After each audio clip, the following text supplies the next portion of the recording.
What's going on, everybody? My name is Brian J. Coming at you for another episode of Wrestling Reanimated.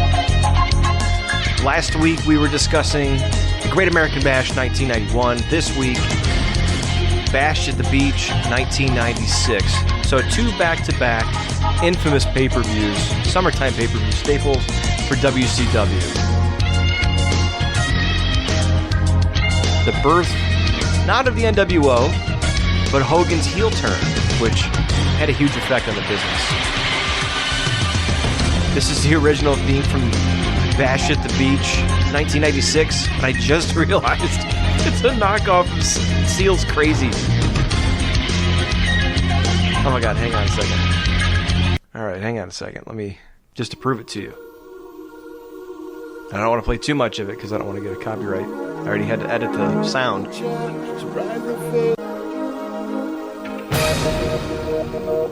the same thing.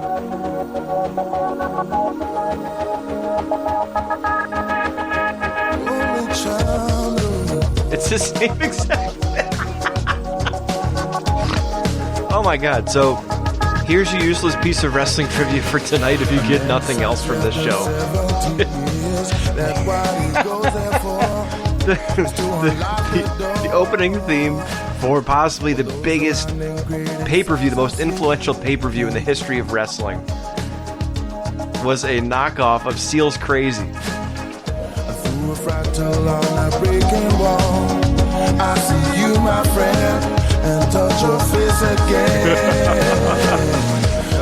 I like Seal as much as the next dude, okay? I dig Seal. But hang on a second. Does this scream firing the shot, starting the war? We get a little crazy. What was Kevin Sullivan on at this time, and where can I get it? Oh, welcome. Got kind of detoured there, but I hope you're enjoying the ride. My name is Brian J. This is Wrestling Reanimated. I almost did it again. I keep wanting to say Horror Reanimated because I usually record that one first. You can reach me via email, bshowbrian@gmail.com. You can find me on Twitter at bshowbrian. Same thing on Instagram. I try to make it simple. You can find clips of the show, which I'm going to start posting on YouTube under the B Show Podcast, which I'm probably going to change the name, the B Show Podcast YouTube channel. And I think that's about it. As I mentioned, today we're going to be talking about the Great American Bash. Bash at the Beach 1996. The pay-per-view where the NWO challenged WCW. Hulk Hogan was the third man, dropped the leg on Savage, which he had done so many times before, but this time created a riptide through all of wrestling, and the moment will go on and live in infamy for the rest of time, or at least for the rest of the time that people still talk about wrestling, which, based on the ratings lately, may not be too much longer. So we're going to keep talking about not just current stuff, but old stuff. And if you don't know, we're not just talking about the pay-per-view as far as a review is concerned. We want to do something different here that no one else is doing, so we're going back to classic angles, infamous moments. We're going back to some moments that never happened. Big iconic matches that just never came to fruition. Complete fantasy scenarios, and we bring them to life. That's why it's called Reanimated.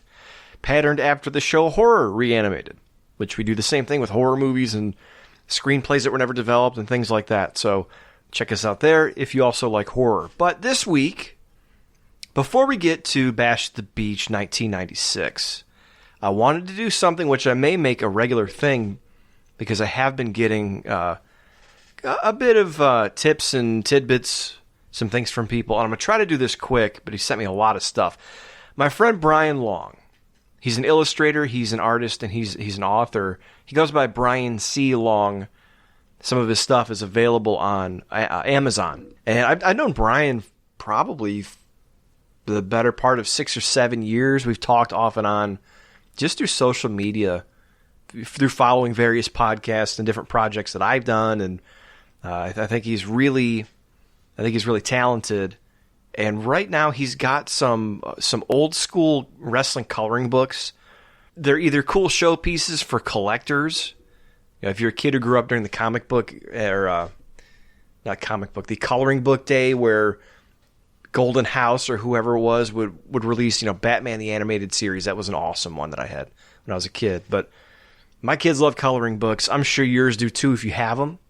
And this could be a good way to get your kids into classic wrestling. So they're called Mega Mania, and I think he's got Mega Mania 2 available as well. They're not that expensive. They're on Amazon.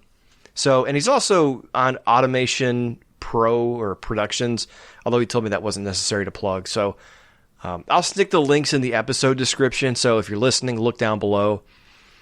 And if you go to Amazon and you search Mega Mania, the artist is Brian C. Long. So Brian's been a buddy of mine for a while. And like I said, we talk back and forth, and he gives me feedback every once in a while. But he's an old school WCW fan. And when he listened to last week's Great American Bash, he hit on some things and went deeper on things that I didn't even see or think of. Some things that were funny, and I'm not going to read the whole thing. I may read the entire thing down the road, or ask him to come on and talk about it, or we'll go through it maybe next year, even for the Great American Bash next year. Or maybe sometime down the road when I'm short on ideas for shows. But I'm going to read some of the things that he did mention. As I mentioned, go to Amazon and check him out. Buy some stuff. So, Great American Bash 91. The first thing he did was got rid of the scaffold. And I promise we'll get to the Hogan turn and all that stuff. But we're going to be talking about what if Hogan didn't turn. We're going to talk about who else could have, who would have made sense, and why, and we're just going to go into all that stuff tonight. But first I want to go through this because it was really funny.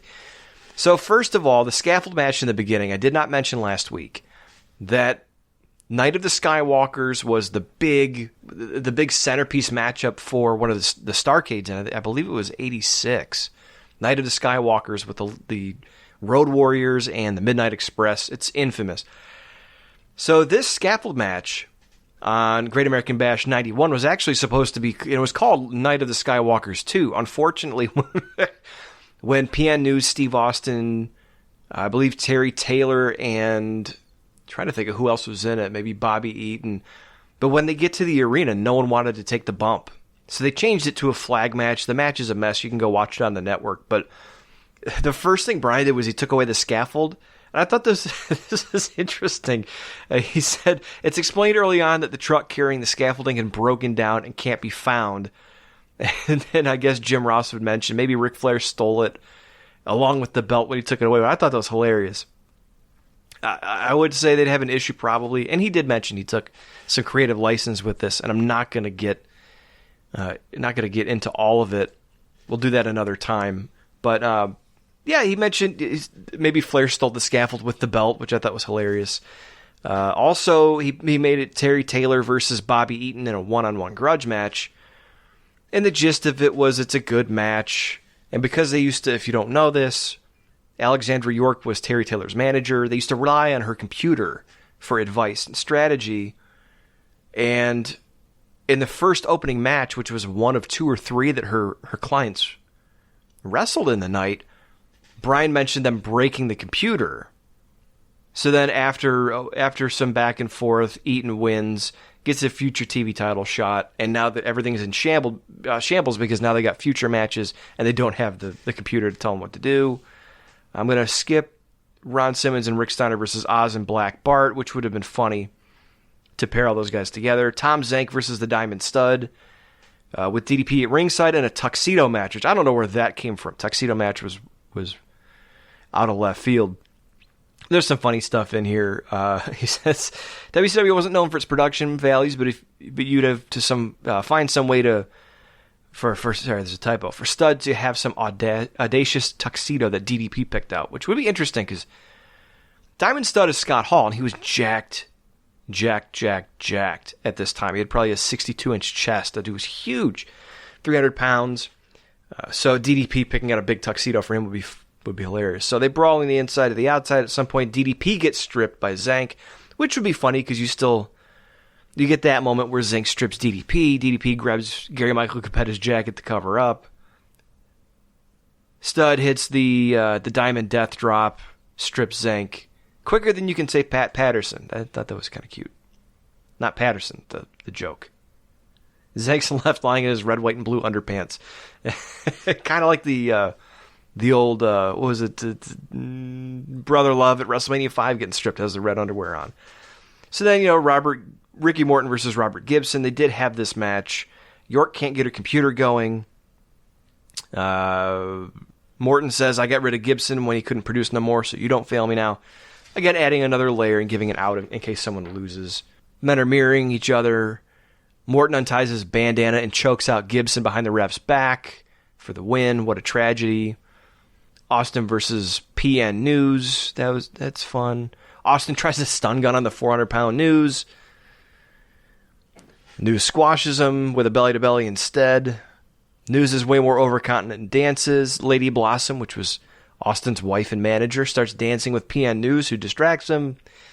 Austin does a roll-up, and PN News is so fat that when his bottom half is on top of his top half, he cannot kick out. Austin wins. Oh, let's see. What else? That was kind of funny. Throws in a JYD versus Michael Hayes quick matchup. He must not have any love for Michael Hayes, and I got to agree. He's obviously the stick man of the Freebirds, but the weakest in the ring. But that would lead... Junkyard Dog winning would lead to a 6-man between the Young Pistols, Junkyard Dog versus Bad Street, Garvin, and Hayes, which would just be a little bit of a skirmish there. And then Dustin Rhodes, instead of being in the 6-man match, would be in a match versus Johnny B. Bad. Bad clocks Rhodes, but goes to his corner instead of for the pin. Bad waits for the ref to count to 10, but Nick Patrick explains that this isn't boxing. Dustin sneaks in a flying bulldog for the win. Shivani puts over on commentary how this win has surely put Dustin over another rung higher on the championship contention. Okay, so I wanted to talk about some of the ha-has, but now as we get towards the end of his ideas and the end of this viewer submission part of the episode, we talked offline about Dustin Rhodes, and I even mentioned it on the show last week, being a challenger to Wyndham, or being a challenger to whoever was the champion. And it was obvious that Dusty was kind of laying some groundwork and planting some seeds to develop Dustin into a top guy eventually.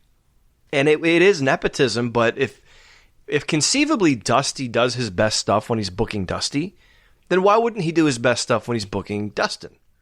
So to me, that makes some sense.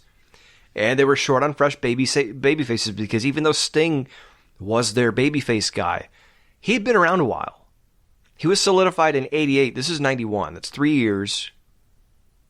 I've done some quick math. Most guys have about 6 or 7 years before they got to go take a break. Sting was already halfway through this. Been in the NWA or Jim Crockett promotion since, 87. Put on the map in 88. He's been their top babyface since 88, except for Luger. And even Luger was on his way out the door. So if you got young guys, you're trying to get him over, I kind of get that. So he beats him, puts him, and starts laying groundwork for, and I would not have caught that unless I had talked to him offline.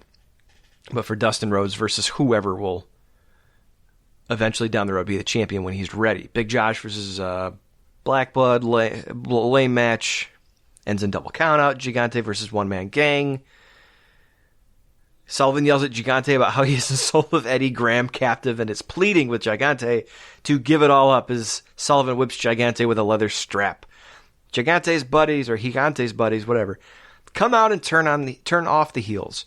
The faces help the Giant to the back, and it looks like something out of Gulliver's Travels. See, I'm not usually a fan of comedy in wrestling, but Brian's stuff is so ridiculous, with some serious stuff mixed in, that I kind of enjoyed it. Gigante recovers, palms One Man Gang's head like a basketball, submits the One Man Gang, and then slams his shoulders to the mat. One of two left before we move on to the main event here. Yellow Dog versus Barry Windham. So instead of doing Yellow Dog versus whoever it was, I don't even remember, Johnny Bad maybe? What they did was they took Yellow Dog and put him in a match with Barry Windham. Windham was the one who originally challenged Lex Luger in the cage, where Luger would eventually turn on and defeat for the belt. I have to say, the match was okay, and I went ahead and watched Super Brawl with Sting and Luger, which is the big match where Luger would leave and Sting would be the babyface in February of 92 after this. And the crowd was hot for this match, but the crowd was just explosive for the Super Brawl main event. So I know a lot of people rag on this event, and there were a lot of "We Want Flair" chants because they really didn't know what to make of the main event. When Luger turned heel, people actually reacted like it was something exciting. So at least they had that going for him. The only thing was, at the moment, I was thinking, what do you do to replace this big match and Ric Flair being gone? So what he did was he took Wyndham out of the cage match and put him against Yellow Dog. Same stipulations. If Dog wins, Pillman's reinstated. If Dog loses, he has to unmask. If it's Pillman when he's unmasked, he's blackballed from wrestling. So, let's see. Wyndham is pissed that he's got to be in the match. He's pissed because he should be getting the title, and because he's fighting against a former gimmick he used in Florida. Crowd blows its mind. Now, here was the gimmick with Yellow Dog, to give some background. I probably should have done an entire episode on this. Yellow Dog was a masked gimmick, sort of like the Midnight Rider. Everyone knew it was Brian Pillman, and they were waiting for him to get unmasked. He also wrestled like Pillman and said it was his favorite wrestler. It was the Midnight Rider, okay, or Mr. America. So, in this case, Brian he's fighting Yellow Dog, and Yellow Dog is imitating Pillman. And then all of a sudden, camera pans over and sees Pillman in the front row eating popcorn with a shit-eating grin on his face, as Brian mentions. So Wyndham's astonished. Who am I in the ring with? Wyndham confronts Pillman. Pillman blasts him in the face with the salty popcorn. A dazed and confused Wyndham gets blasted by Yellow Dog with a super kick to win the match. Dog and Pillman go to the back, walking arm in arm, eating popcorn and laughing. Crowd should be losing their minds, and this could be the moment of the night. Cameras fixed on Wyndham as he regains some semblance of senses, and he settles into a cold, quiet rage, almost Undertaker-like. So what he did was he set up Wyndham as a potential challenger, got the heat off of Yellow Dog because now it looks like it might not be Wyndham and what's going on. It may not be Pillman, and what's going on with that? We don't know. I just thought that was really interesting, because some of these, for some reason in wrestling, I don't know why, when someone gets a gimmick and they do something, sometimes it just stays at like a base level, a very minor base level, a very shallow develop. It doesn't develop. This is actually leading to a lot of different places, and that's why I really enjoyed this. And it shows, Brian's an artist and an author. He cranked this out quick. We talked about it on July 4th. I think I had it by July 5th. And he really went deep on some of this stuff, and haha on some of it too. So, of course, Koloff gets there. There's no chain match, which to me, that'd be hard to rectify, advertising a chain match with Sting. But now Nikita's pissed at everybody because he came back. He was a killer. Now he came back and he's losing, and now he doesn't even have the match. He felt like he's gotten cheated. People have gotten cheated. He hates everybody, including Luger and Sting. And he's going to destroy both of them when they're done. So, in the original Luger Wyndham match, both men fought as if they were baby faces until the very end, when Harley Race and Mr. Hughes came out, told Luger it's time. Luger hits a pile driver on Wyndham and wins. In this case, Brian did something really interesting that I loved. Brian took Sting and Luger, put him in the cage, which is something that I had suggested last week too, and he had them walk to the ring together, both carrying American flags. So, interesting to note that they both came out together, unified, and I don't think I've ever seen that done for a one-on-one match. And let's remember, Luger and Sting were tag team partners, they were tag team champions. Their WCW history was pretty intertwined. And now here they are, going out to fight for the vacant title. And what we think and is being set up as a friendly contest, arm in arm essentially with American flags, kind of celebrating the moment. Let's go out and have a gentleman's match, right? So then his issue is Harley Race and Big Cat Curtis Hughes come out. Instead of Luger turning heel right away, what happens is Brian has Sting turn around and look at Harley. Luger thinks Sting's colluding with Harley because no one knows what's going on. So Luger blasts Sting with a kick to the gut. a package pile driver for a 1-2-3, or the total package pile driver, sorry, for the 1-2-3. As the cage goes up or comes down, Race and Hughes walk to the back. Nikita's watching from the stage. Sting is dazed in the ring. Bischoff goes to interview the new champion, and Alex says this: "It would have been nice to have won this match under different circumstances. I beat the hell out of the last guy that held this belt. He's turned tail, never to return. Who cares what happened to him? This has been a long time coming. Everyone lusts after this title, this belt, but only few can have it. Apparently some people think you have to sink pretty low to do bad things to get it. Never in my wildest dreams did I ever think that my best friend, Sting, would stoop so low as to go behind my back and consult with a guy like Harley Race, a king, a legend in his own time. I hope it was worth it, Sting. You're looking at the new king of wrestling. Forget you know me. I can't trust you anymore. You've been as guilty as those old four horsemen in the championship committee keeping this belt away from me. A real champion stands alone anyway." Luger walks off alone with the belt held high. Sting's insistent that he's not with Race, but he ain't listening to him. So you go off the air with what's going on. Jim Ross has no idea what happened and says, "I'm sure we'll find out Saturday." The cliffhanger ending, something that is lost in wrestling, has not done a lot because Vince McMahon, obviously, I've heard this told before on shoot interviews, he thinks it's cheating the fans. He doesn't like to do the cliffhanger. But in this case, Bryan made chicken salad out of chicken shit. He took a situation, which was one of the most infamous moments with Ric Flair no-showing, leaving WCW in the lurch, and there was reasons for that, but one could argue it's unprofessional anyway. I know Scott Hall did. And he said, look, we're going to do something interesting. They start out unified. By the end of the match, Harley Race drives the wedge. Luger brutally defeats Sting out in a rage, but he's not a heel. And I'm interested to see where Bryan would have gone from there, because you could have both of them acting heelish. You could have, is Sting colluding? Cactus Jack's there now. Abdullah's there now. They originally came in as Luger's hired hitmen to take out Sting and to keep him busy while he was gone. But now what do you do? Very interesting. Thank you very much, Bryan. Like I said, you can go to Amazon, check out, what did I say it was? Megamania? Yeah, Megamania and Megamania 2 on Amazon. He's Bryan C. Long, and I think he's texting me more stuff about our subject tonight, Bash at the Beach 1996. All right, I'm going to get a little bit of music as I give the intro here. So Bash at the Beach 1996, Hall and Nash, for those of you who don't know, had just come in as the outsiders from the WWF. They were two of the top stars in wrestling. They had been with WCW previously in the early 90s. Didn't have any success. They were given kind of... Diamond Stud was okay. Oz and Vinny Vegas were terrible gimmicks. And they left. They went to the WWF. Both saw great success.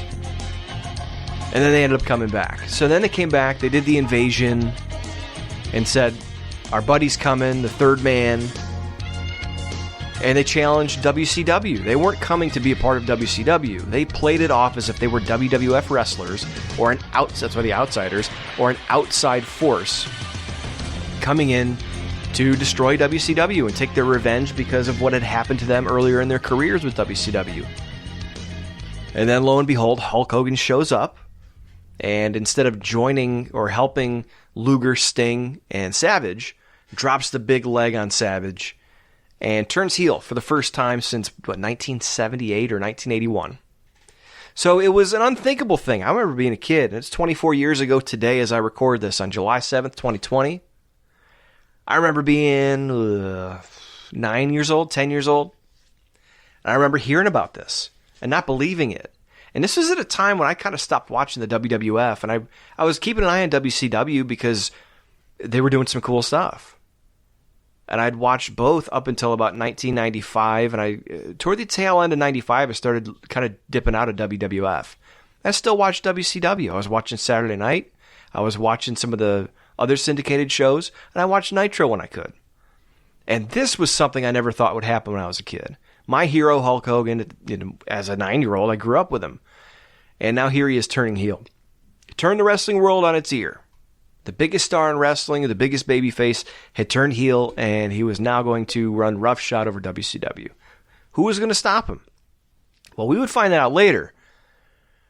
But one thing that people talk about a lot is Hogan was on the fence about doing this for a long time. And according to Eric Bischoff and according to Hulk Hogan in their books, Hogan was kind of offended when Bischoff first brought this up to him. And I'm sure that this wasn't the first time anything had ever been brought up to Hogan about turning heel. So Hogan kicked Eric Bischoff out of his house for suggesting Hogan turn heel and join the NWO, or at least the heel turn. I don't know if the NWO was included in the conversation at that point. But then a few months later, Hall and Nash show up.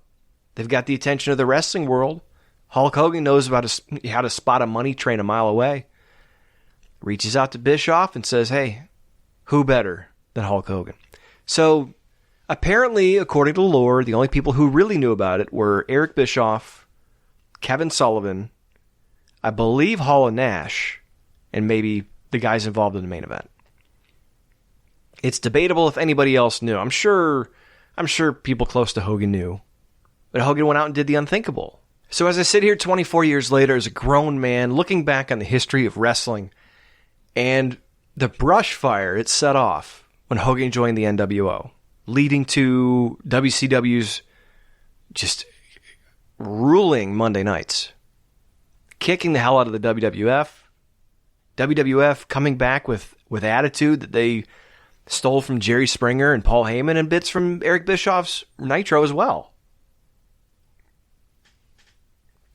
And I often wonder if WCW executives, and I know much can be said about the way Eric Bischoff and people ran WCW, but if that entity could have run WCW more efficiently and not demanded that they go away from the adult-centric programming that Bischoff instituted, I often wonder if WCW would have had a chance. I often wonder that, if WCW would still be around today. I think they would, except for Jamie Kellner saying he doesn't want wrestling on his network, and if that happened, then it wouldn't even be an issue. Then you could always shop. If WCW is a thriving brand, they just don't want it on their TV show.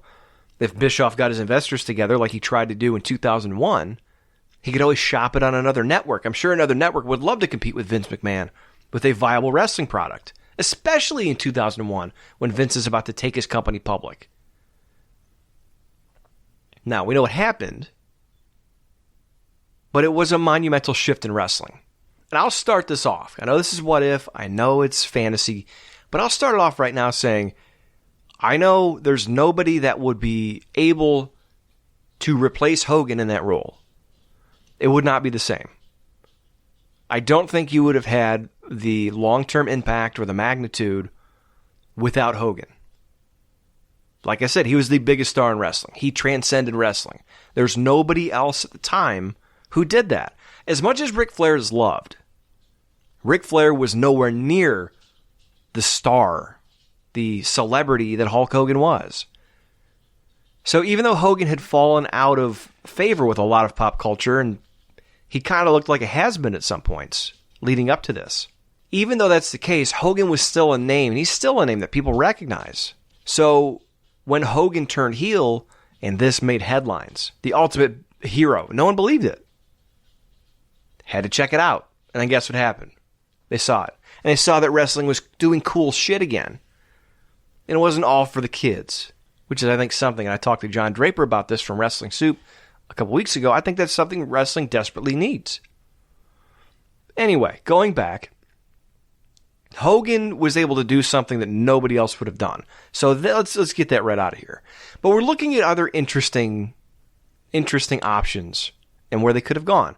Now, conventional wisdom and wrestling legends say that Sting was the backup. And let's look at that for a minute. Sting, at that point, was WCW's top babyface behind Hogan. Then Savage came in, and one could argue that Sting took a back seat. And he was wrestling in tag team matches with Luger, U.S. title matches. And that was one thing about Sting, is he always seemed to be the perennial, like, top of the mid-card. When there was other guys around, like Flair was around, Luger got a shot. When other guys got shots with the title, Sting always got pushed to the side and would hold the secondary title or have a secondary feud. Sting never transcended that. And there's a big difference. I'm not knocking Sting. I love Sting. I love the character. I love both, the Crow and the Surfer Sting. But if you look at wrestling as a hierarchy, there's pretty much everybody, and then there's that few that breathe rarefied air. There's Hulk Hogan, Austin, The Rock. They're all at the, like, way up in the stratosphere. If you think about it in Masonic, like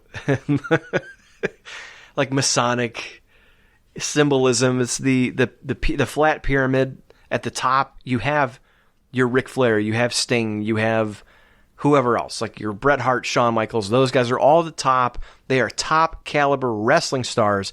And then you have 4 or 5 guys that completely went above and transcended that, and then they're in their own stratosphere. I don't even think Undertaker or John Cena would be up in that upper echelon. They'd probably be down in the wrestling. And again, it's not a knock on anybody. It's just, as far as wrestling is concerned, they're the top of the top. But as far as being celebrities and transcending that, Ric Flair may have reached that because of his hip-hop reach in pop culture and the woo thing and popping bottles. He transcended because of meme culture. He became a soundbite, and people still recognize him. But I think Hogan and those guys would still be a little bit above that. No disrespect to the Nature Boy. So Sting, I don't think would have had that impact. And I know I was talking to Brian earlier. He said something about Lex Luger, Sting, and there's a bunch of guys he threw out there. Sting wouldn't fit from another big reason I'll mention in a minute when I wrap up some of the WCW guys. But Sting would make sense for the reason that they teased his heel turn in 1996. And for those who don't remember, people were suspicious of who the third man was going to be. No one suspected Hogan. So people were saying maybe it was Lex because Lex had been a heel before. People were saying Sting, and Sting was offended. So after Hogan turned, Sting came out on Nitro, cut a promo with his back to the camera, and he pretty much told WCW to stick it up their ass. That he came out, he had been the guy who never left. He was, and that's another reason why people call him the Undertaker of WCW. It's not just the Sting gimmick, the Crow gimmick being dark and brooding. It was because Sting never left. Sting was the WCW guy. He was the stalwart. He was not leaving. He was the Stonewall Jackson of WCW.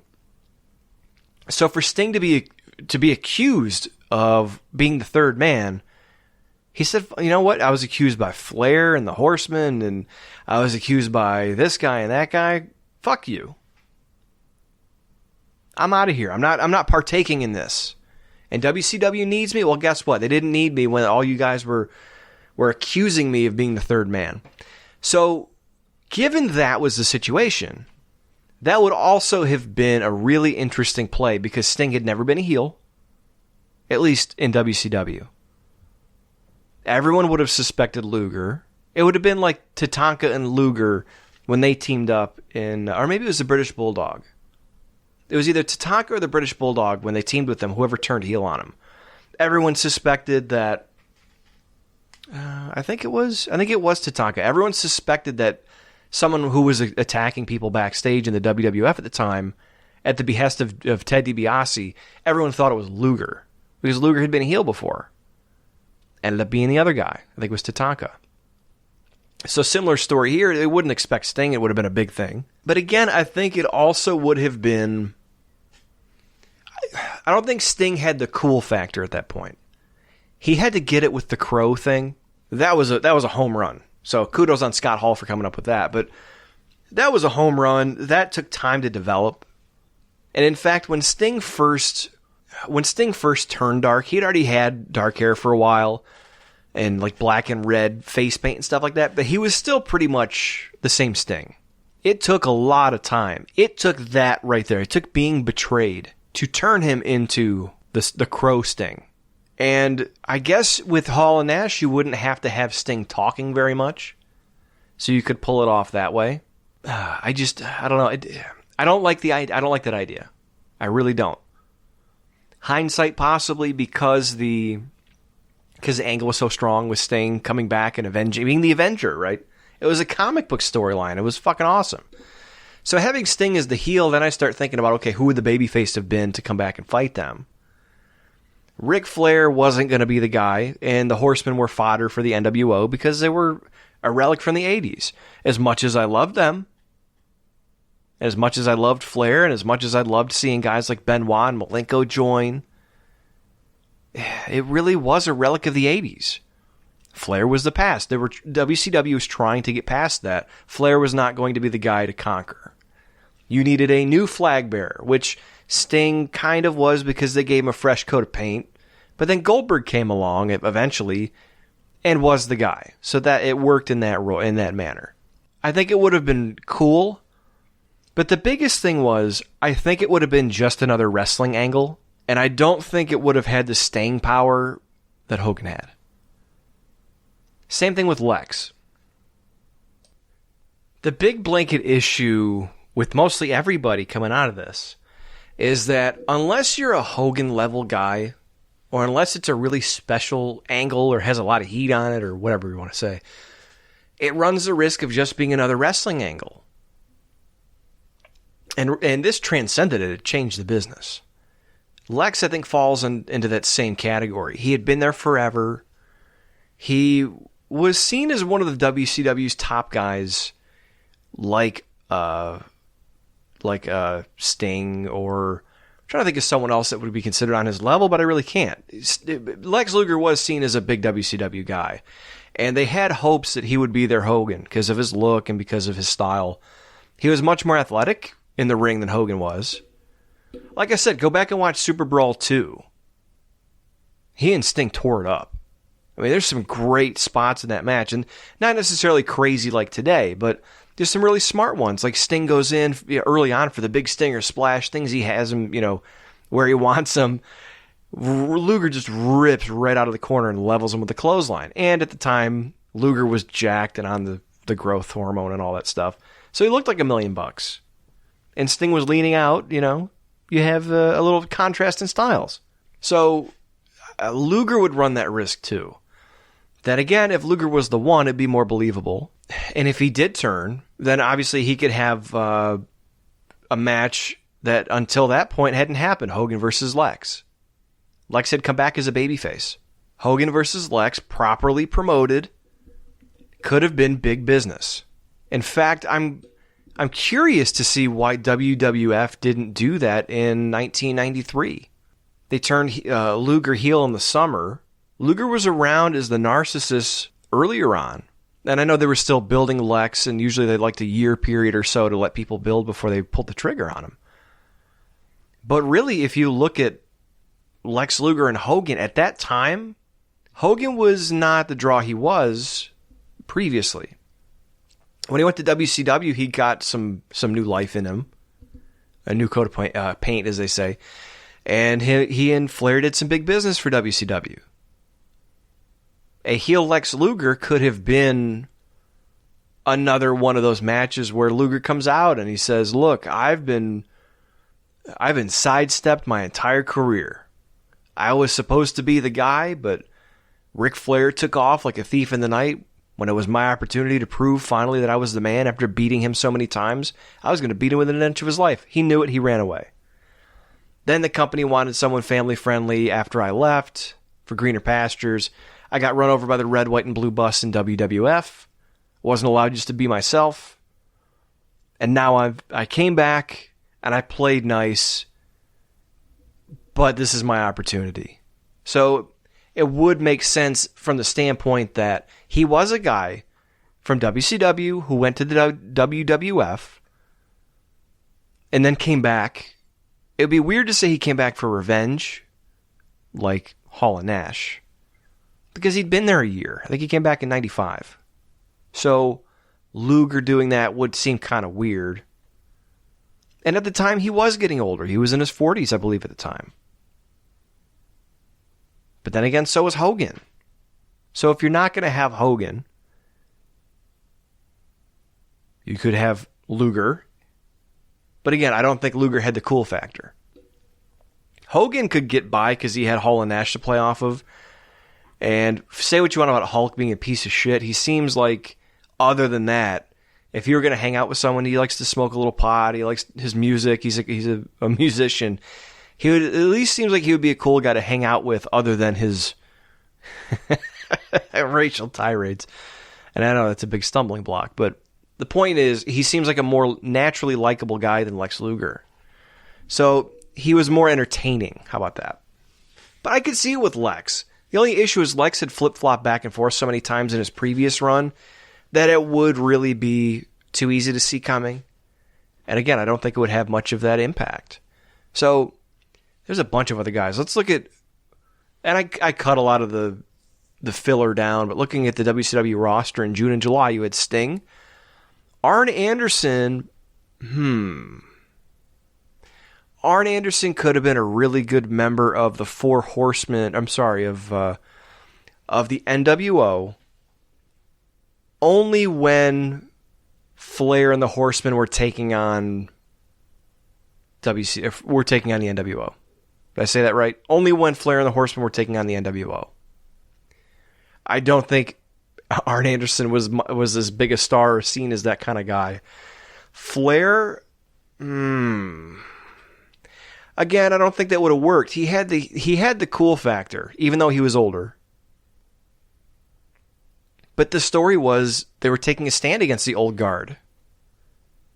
They were trying to destroy it. So Ric Flair, I don't think that would make sense at all. Harlem Heat, no. Nasty Boys, no. Big Bubba, no. Great as he was in the ring, no. Kevin Sullivan, no, that's a dark horse. Kevin Sullivan. Good old devil worshiper Kevin Sullivan. Well, that was a really bad Kevin Sullivan. I could see him because of him being the taskmaster, the man behind the curtain, in a sense, pulling the strings. If it was a more cult-like satanic thing, yes. Sullivan was a great mind, a great promo, decent promo.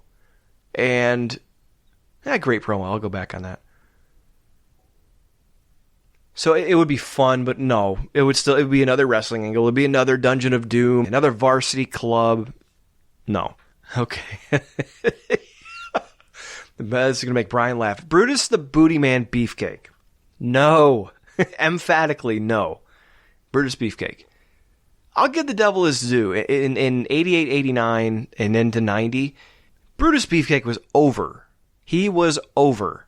He had that look. He had the crazy hair. He had the outfits that looked like someone ran some scissors through him, pun intended.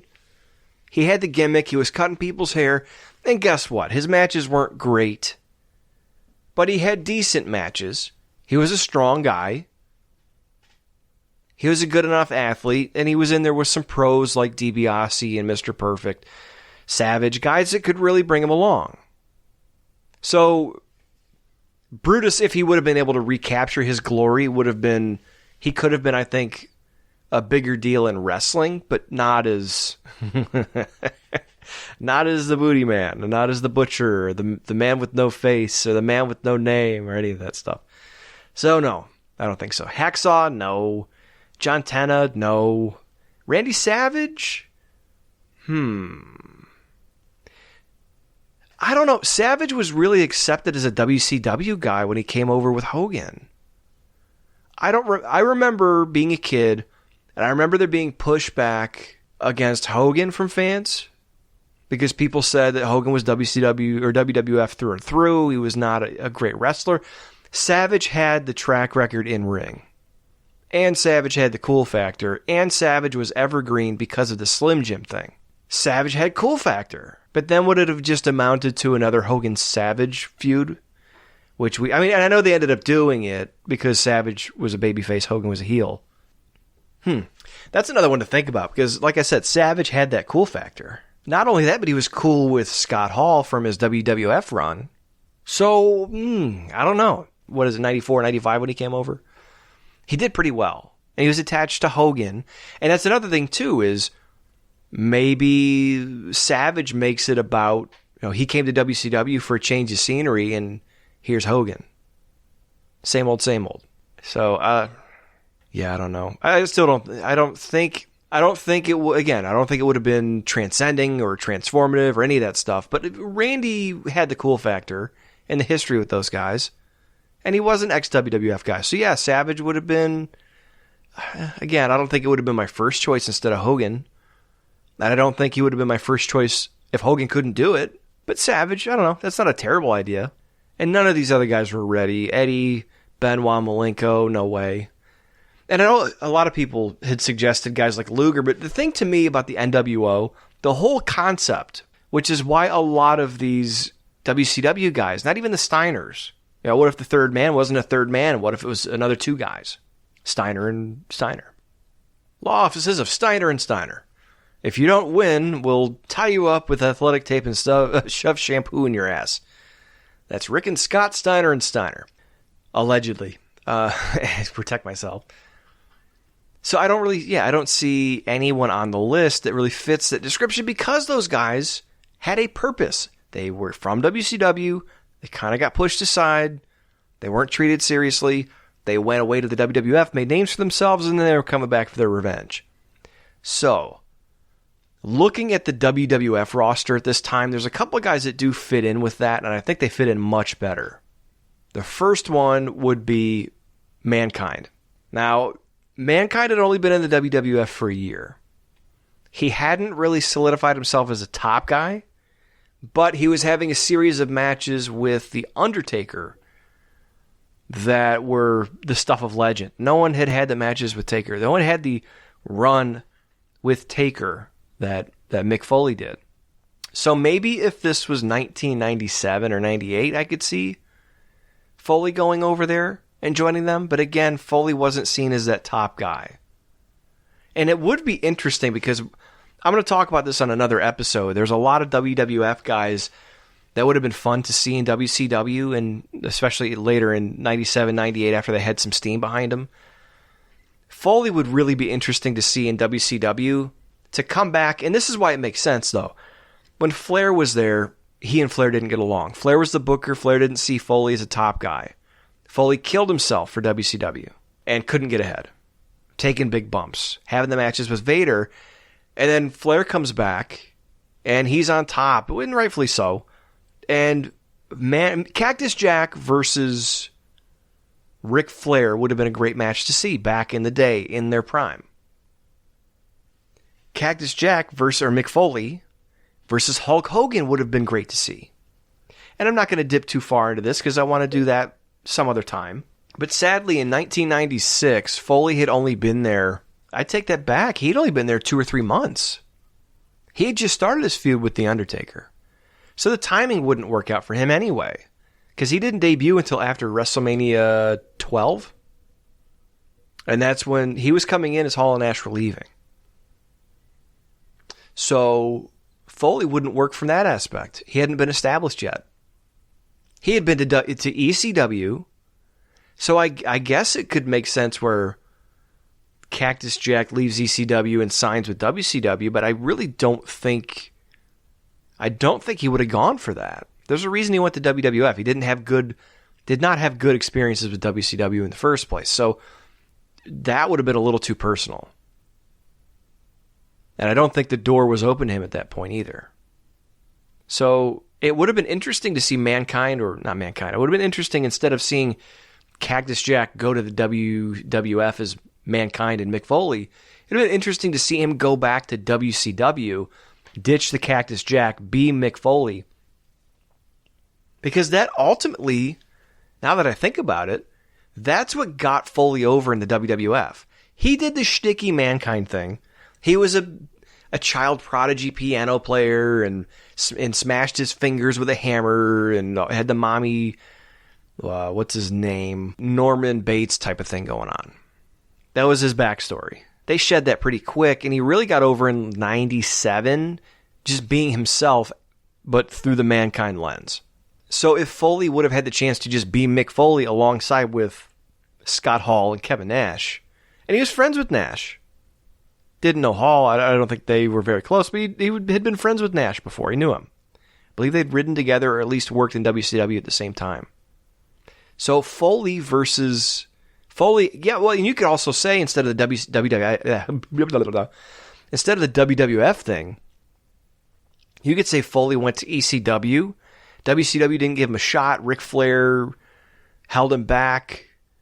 Wouldn't recognize him as a top guy.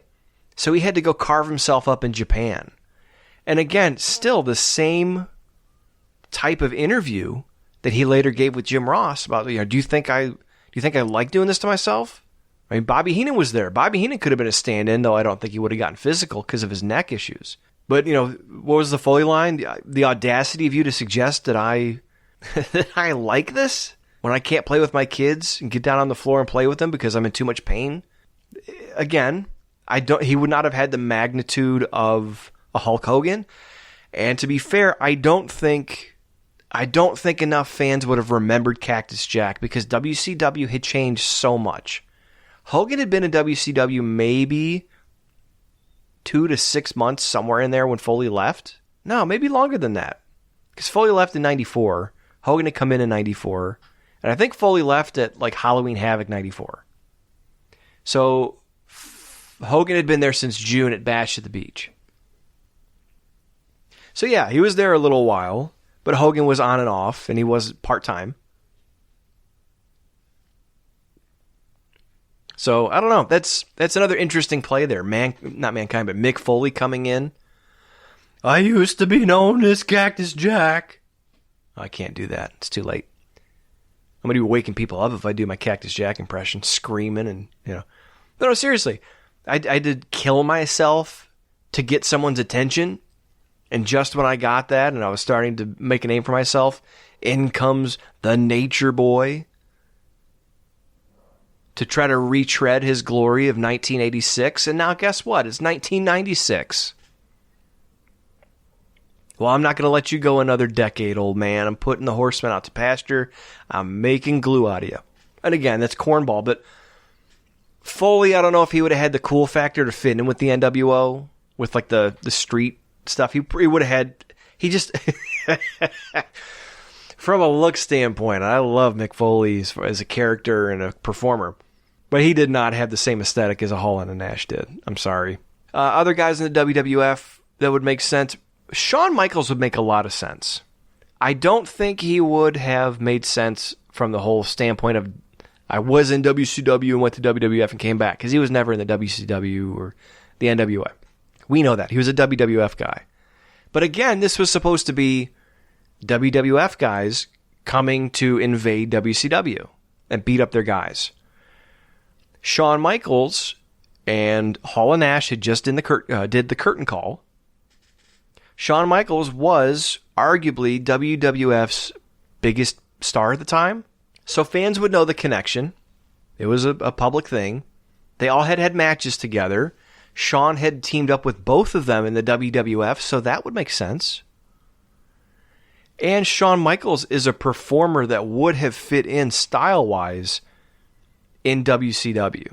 The huge issue, and with those guys on top, they would have been political juggernauts. So they would have been able to make some stuff work. The only issue is Hogan had creative control. And if those guys are the top heels, Hogan's the top babyface, you're going to have a clash. Hogan never wanted to work with guys that were small like Michaels because he didn't take him credibly. So to me, that's the biggest thing holding him back. And I'm going to talk about that more because down the road, I want to do an episode about, Brett and Shawn switching places after Montreal. But that's one of the biggest issues with him going to WCW is his size. And I know he could have been protected by Hall and Nash a bit. But Shawn Michaels was a small dude. And it would have been interesting to see Shawn Michaels versus Sting and versus a Diamond Dallas Page versus a Ric Flair at the time because Flair could still go. Savage. Benoit in his prime. Are you kidding? I mean, there's a lot of guys I would have liked to see Shawn Michaels against. I just don't think it would have worked out. The Click thing would have been perfect, and he would have fit in because obviously they had the DX thing. And to that extent, Hunter Hearst Helmsley too. And Helmsley would make sense because he never even got a shot in WCW because they couldn't afford to fly him in. So that would make sense that here he is, he's coming with his buddies, and he's helping them get revenge because they didn't let him get over.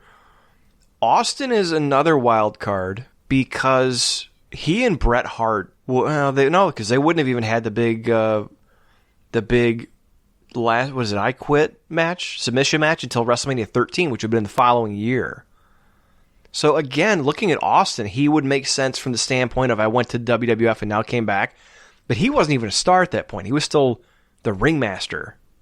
He was still wrestling Savio Vega, trying to flesh out that character, and he wouldn't even win the King of the Ring until 96, till June of 96, the same month, coincidentally.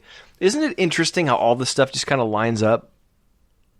The same month that Hall and Nash and Hogan solidify themselves and Hogan turns heel, Austin wins the King of the Ring and cuts his Austin 316 promo.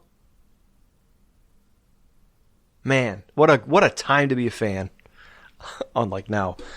Vader would be another case, except Vader was far along in his career and doesn't have the cool factor. Pillman, that's a sad case because I don't think he had debuted in the WWF at that point. So I don't know why he's on this list. The only other one from the WWF I could see, and a lot of these guys make sense on paper, but again, they don't fit the profile, and they don't have the profile, for lack of a better word. Farouk, Ron Simmons. Ron Simmons was the first black WCW champion. Technically the first black world champion. He went to WWF, they put a gladiator helmet on him, and I'm pretty sure he didn't do the Nation of Domination until late 96.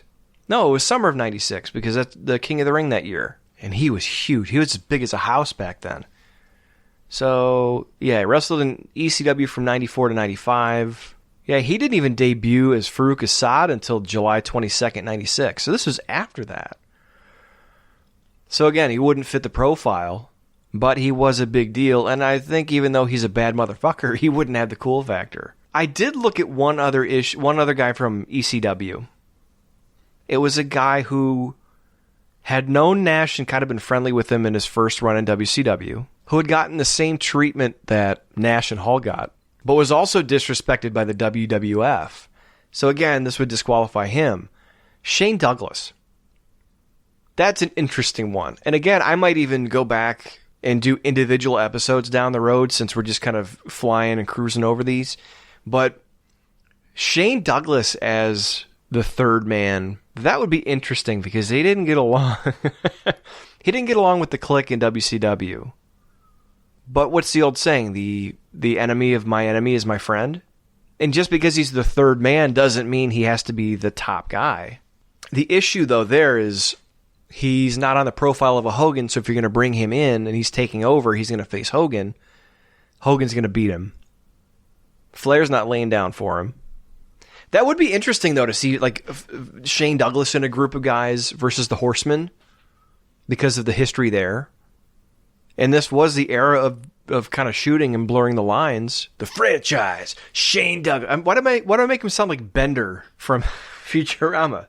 But no, Douglas would be interesting. You know, I was here in WCW, and I was a fresh-faced, blue-eyed, blonde-haired guy. I was making a name for myself. I was world-renowned. And then Dick Flair. See, there's a lot of guys that had beef with WCW. And they could have easily painted Ric Flair as...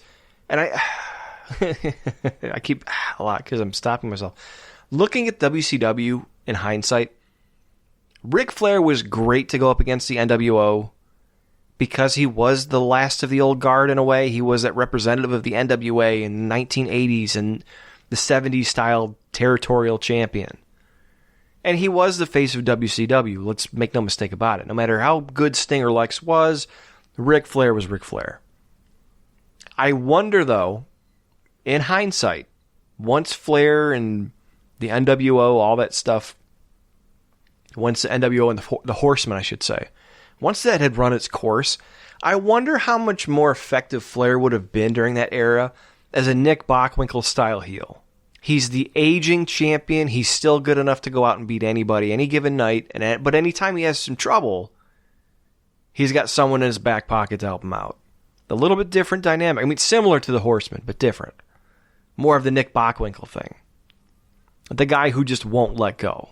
Because in that case, if you do that and he's holding him hostage, the NWO is babyfaces in a way. Or it opens the door for guys like Shane Douglas and Austin and Mick Foley to come back and take vengeance. But again, those are other episodes for other days. And if I'm looking at, let's say, Lex as the top guy, yeah, see that the other problem too with this, with switching out the top guy, the third man, is if Hogan's the top babyface, that's just more guys for Hogan to run through. And I don't think Hogan is going to draw as an underdog making a run for the title. Hogan is always drawn by being on top and having people chase him. Excuse me. By obstacles being put in his way. And him having to overcome them as a babyface. And even as a heel with the NWO, he was the guy sitting on top of the mountain that was untouchable. And then when you got in the ring with him, he was good. He was the man. And again, like Bockwinkel, if he got in trouble, he had his goons, and you weren't going to get a clean shot ever. And it wasn't until the Horsemen and Sting and Goldberg and all these new guys. The other one I did think about was Diamond Dallas Page, not to get myself distracted. But even in 96, I don't think DDP was even close. The NWO, and this is a big part of why there's an issue with this episode, the NWO made a lot of guys. As much as people say Hogan hogged the top and all that stuff, the NWO made certain guys better baby faces, more interesting characters, or they solidified them and raised their game. Diamond Dallas Page was a guy who had the knock of being Bischoff's friend and neighbor.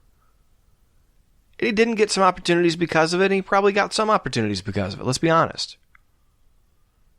But Page would not have been as big a star as he was if not for his feuds with Savage, Scott Hall, the matches with Hogan, the tag matches with Malone and Dennis Rodman. And the thing that made Page was starting to get over is your everyman, but he wasn't at that level when the NWO took over in 1996. It wasn't until he was the first guy to really refuse the t-shirt. And for those of you who don't know, they announced they were going to have a new member. Diamond Dallas Page comes out. He reveals he has the NWO shirt on. But then it's a swerve. He gives Scott Hall the diamond cutter and bumps Nash. Takes off through the crowd, rips the shirt off. And he's not taking their offer. So he was one of the first guys, other than Flair, to stand up, especially when Sting was not around. That made Page. That solidified him as a WCW guy. It made him a big star. So there were a lot of guys that were made during that point. And I know I keep dropping Brian just because he's, top of mind right now. But he mentioned Piper. What if Piper came in early and was an NWO guy?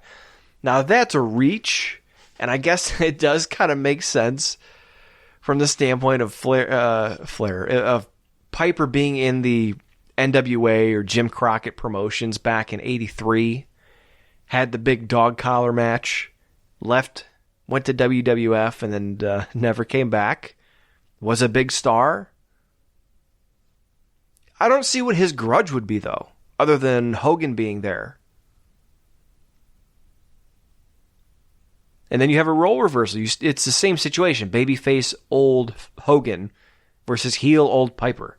And I don't really see that being a huge attraction. And Piper was cool in his own way, and he was a great promo. But at that time, he was kind of hokey, too. His promos... Piper was awesome, but also a little goofy, hokey. He was a little off. So again, to me, those are the biggest stumbling blocks. One, there were a lot of guys that just weren't ready. Two, Hogan was the big baby face, so no matter who it was going to be Hogan as the opposition. And that was going to throw a big fat monkey wrench into the plans because there was no way the NWO was getting over on Hogan for a year straight. There just was no way. Now, it would be interesting to take a top guy. Let's say it was a Luger or even a Shawn Michaels. And you had Shawn Michaels, Kevin Nash, and again, not to give away a future episode, but if you have Shawn Michaels, Kevin Nash, and Scott Hall, and that is the NWO. Against, imagine a big main event versus Hogan, Sting, Flair, and Luger. That's a huge main event there at Road Wild, or not Starrcade because it's combining everything together. Halloween Havoc, a Thunderdome cage. Or maybe you do a War Games and you have someone, either a defector from WCW, or you do the Sting thing with the fake Sting, WCW, NWO Sting, my bad. So you have NWO Sting with Hall, Nash, and... No, because that wouldn't even make sense. Maybe you would bring Waltman in. So it would just be a click thing. Waltman had never been in WCW, but there was enough guys there, Hall and Nash. So you have, imagine Hall, Nash, HBK, and Waltman versus Hogan, Sting, Flair, and Luger? Or Savage? How about Brutus the Barber Beefcake? I kid. But no, there's some really interesting names. The one I didn't mention was Bret Hart. And to me, Bret would have been great from the standpoint of just these. He was the if Sting was the Stonewall Jackson of WCW, not just the Undertaker, but Bret Hart was that guy for WWF at that point. And does anybody listening get the reference to Stonewall Jackson? Because I probably shouldn't be using that. It's from like the Civil War. Anyway, I'm getting old, but I wasn't around then. But having Bret Hart come in with Hall and Nash would have been counter to what the norm would be because of the issues that he had with the Clique. But again, the enemy of my enemy is my friend. If the angle is that Vince is sending these guys to destroy WCW, Bret Hart would be perfect in that role. And then you would have Bret Hart versus Hulk Hogan. But again, there's the issue. Hogan is the big issue in all this. Not to blame everything on the guy. I just said the NWO, which Hogan included, made a ton of guys. The flip side is Hogan is Hogan. There's no getting around that. So every one of these fantasy scenarios screeches to a halt the second you realize that Hogan would be the top guy. But if Bret came in as the heel, you would have Bret versus Bret as a heel. And I think Bret was a much better heel than babyface at times. He was a great babyface as the stalwart champion, just a hardworking guy. But he's also the type of guy where he's the heart and soul of a company, no pun intended. And then he gets pissed and he gets angry and does something about it and goes nuts, which is what he did in 96, 97 in the WWF. So to have that Bret Hart in WCW, yeah, because he had just lost the Iron Man match to Shawn Michaels. And he was leaving to take a break. So imagine he went to WCW instead. So now he goes there, joins the Hall of Nash. You have WWF's two of their four former World Heavyweight Champions, because I think Sid was champion around that time. If not, I'm mistaken. And if not, it was Bret, HBK now, and Diesel. It had been those two, Bret and Diesel. So now they're going to WCW with Scott Hall. WCW is going to get their asses kicked. So now you got Bret versus Hogan, Bret versus Flair, Bret versus Sting eventually, Bret versus Luger, which that's a match that I don't think we ever got. They had the Royal Rumble at 94, where they had the double elimination. Then they went to WrestleMania that year. Both had matches against Yoko. Bret ended up winning. Lex didn't. Lex was a babyface the rest of his run in WWF until 95 when he left. So now Bret's there. And as a heel, Brett would be like, Lex, you were never in my league. So then you could finally have that big Lex versus Brett match. And now instead of Lex is the heel, Brett is a babyface, now Brett is a heel, protected by the NWO, and facing Lex Luger, who was a stalwart of WCW, who had gone to WWF. And that's another thing, too, is everyone could say it's Lex. Well, now here comes Brett. And now Lex is like, Jesus, this albatross around my neck that just will not leave. So now it's not just important to stick up for WCW, but Luger's trying to exorcise this old demon that just will not go away of Bret Hart. Because let's face it, in 94, Bret Hart was there. Luger didn't work out. Vince really pushed that Lex Express thing hard. It didn't get over. And they went with Bret. And that's fine. But now you've got Bret, who Davey Boy has history with Lex because they teamed up. Davey Boy is Bret's brother-in-law. You can play off of that. If Piper does come into WCW and instead sides with Hogan, now Bret and Piper have history. Bret could have good matches with anybody. Bret DDP sounds like a good matchup. Bret versus, I'm not going to go through the list because it's easy to do, but I mean, the Giant was still around. That's another guy that I didn't even consider. That's gross. I'm sorry. Maybe it's because I'm so sick of seeing Big Show on my TV that just gross. The Giant as head of the NWO? Nah, I don't see it. To me, you would almost have to put a guy like Conan in there. But Conan wasn't a big star. And again, it would just be another wrestling angle if you did that. Because Conan was a guy that later on fit in with the attitude of NWO. And he could talk and he could go at the time and he looked good. But he wasn't that top guy. And he couldn't break through. Raven was not a big enough name. I don't know why Raven's not on my list. That's weird.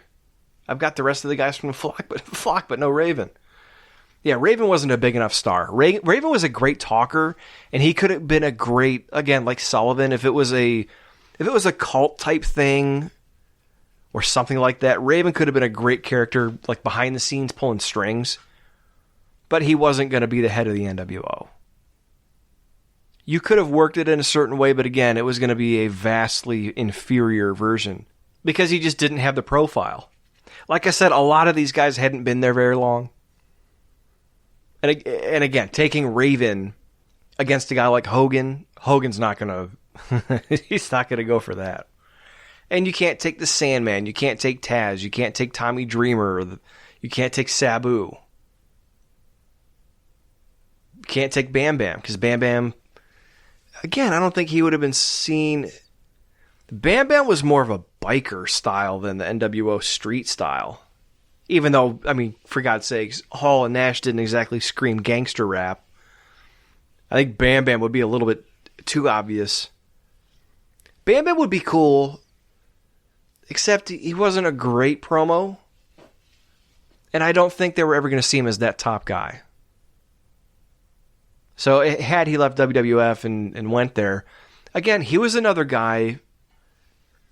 I don't think he was seen as a WWF guy, but not like not a lifer. He'd left, he'd gone to Japan, he'd been in WCW. So in that regard, he does kind of fit. And he could say that when he was in WCW, that even though he was fucking Bam Bam Bigelow, and just look at him, he was a killer, he never really got the opportunity, which is why he went to Japan and why he went to WWF. And he could say something about when he was in Japan, they shut down the working arrangement, so it was either Japan or WCW, and he chose Japan, and he felt like he got screwed because then a year later, 2 years later, you got guys like Chris Benoit doing double duty. So again, Bam Bam, not quite a fit for the NWO, but again, fun to think about. And now, if you had a Hulk Hogan as babyface against the NWO, would we be seeing Brutus and Hacksaw and Big Bubba as his backup? Or would he be teaming with Flair and those guys. I don't know. That's interesting. I could almost see those guys feuding with Flair. Because I'm trying to think, would Hogan have stayed home? Could you have had Hogan stay home and then come back at some point? I guess you could have done Flair and the Horsemen versus any other lineup of the NWO. And then just when it looks like the NWO has vanquished WCW, in comes Hogan, and he's got his backup. Because maybe Hogan goes to challenge at Starrcade against, let's call it Lex Luger.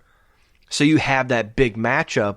See, that's another... See, every time I do like these general things, I come up with like 4 different show topics to do. Lex versus Hogan is getting more attractive every time I think about it. So yeah, if you did Lex versus Hogan at Starrcade, maybe Hogan comes back at World War III and enters the Battle Royal. He wins. So now he's got a shot at Luger.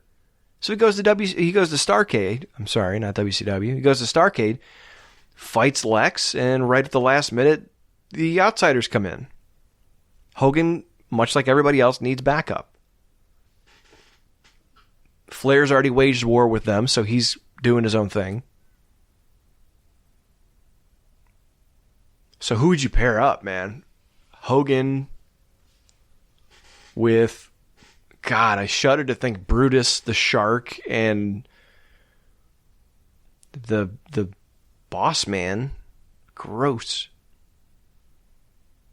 Hogan the Giant, because he can't get Andre. And then the Nasty Boys. Ugh, that makes me want to throw up. Now, it would probably be Hogan, Savage. You'd probably see a Bizarro version of Hogan's Hollywood NWO with Hogan, Savage, Beefcake, and I don't know, let's call it Big Bubba. That's gross. It's so gross. In 1996, that's sounds like a Survivor Series 1990 team. Good googly moogly. And again, if Hogan and Flair and Sting and Savage would make sense against that lineup, but gross. Gross.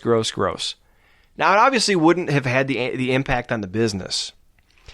Even I take that back. It was never going to have the same impact as Hogan turning heel. Let's say that. Let's get that out of the way. I said it at the top of the show. But let me rephrase a little bit. The angle still could have been entertaining, and it could have been a big angle for wrestling, especially if they could still have played off like a Bret Hart with these guys. Or, let's see, Shawn Michaels for sure. Hunter was... God, Triple H was getting punished. He could have just asked for his release and gone with Kevin Nash. But again, any one of these groups, had they been able to play it off like the WWF invading WCW as they tried to do originally, that is the key. So it's interesting to note, Hogan was that magic piece of the puzzle.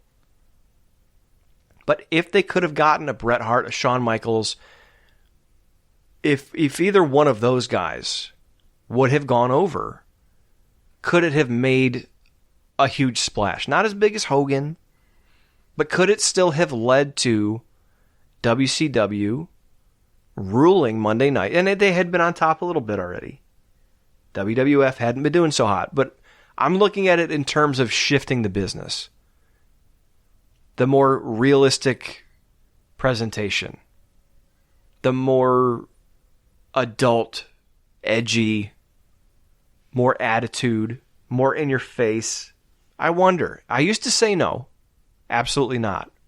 But when I think about the idea of a Bret Hart or Shawn Michaels would fit in more with the attitude. The NWO, look, nothing against my international friends. I have a lot of you. I talk to you on social media. I love you guys. The NWO is a very American, rebellious, maybe you could say they're like if the European equivalent to like a hooligan. So even if you're going to say that, maybe if I take that American thing back and I say it's not necessarily just about being American, it's being a rebel and a hooligan and whatever the case you want to say. Bret Hart doesn't fit that. Bret Hart stands for tradition. So to me, he would be a guy to stand up for WCW. To me, he would have no business other than just being a WWF guy going to fight against WCW and try to tear him down. But Bret is a traditionalist. He's not that kind of... He's not a street thug in a way. He's not rebellious. Shawn Michaels would be the perfect. I'd say if you were going to go with anybody in the NWO as the third man other than Hogan, Bret would probably be the most seasoned, but Shawn would make the most sense. If you were going to go outside the talent pool, because I don't think Sting would be... I honestly don't think Sting would fit in.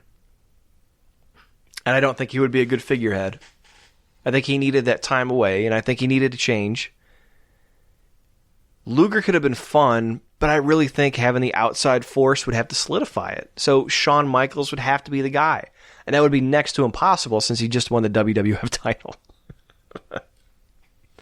So, I don't know. What do you guys think, man? Let me know. bshowbrian@gmail.com. Much like Brian Long did earlier, you can hit me up on social media. I'm bshowbrian on Twitter and on Instagram. And you can also follow Wrestling Reanimated on Facebook, facebook.com/wrestlingreanimated.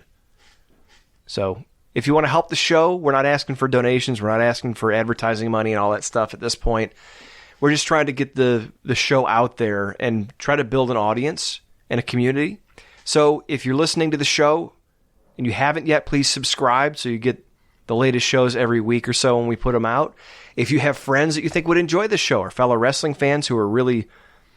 They would rather listen to people talk about the what coulds or the what ifs or the what could have beens, I should say, instead of the shit that's going on in wrestling right now. You just want to be entertained, laugh a little bit, think of some of the ideas that flew by the wayside and what they could have been. Then just share with them on your social media. Tag them. Hey, check this out. That's all I ask. That's all I ask. And go check out my buddy Brian Long on Amazon at... check out his comic book or his coloring book, Mega Mania. It's really cool. I think the first one on the cover is the Road Warriors. So again, if you're trying to get your kids into classic wrestling, go pick up a couple copies. They're like $5 or something like that on Amazon. I don't get any kickbacks or anything. This is just plugging for a friend who sent me some extensive notes and feedback from a show last week. So if you want to submit anything for review, if it's good, I'll read it on air and I'll talk about it and I'll give you credit. bshowbrian@gmail.com or reach me on social media. Thanks again, Brian, for doing that. Go buy some comic from some coloring books, Jesus Christ, for your kids. Late 4th of July present, I guess. Do you do that? You can. Start a new tradition for 4th of July. Buy Megamania. There you go. My name's Brian J. I will see you next week. This is Wrestling Reanimated, and thank you for checking us out.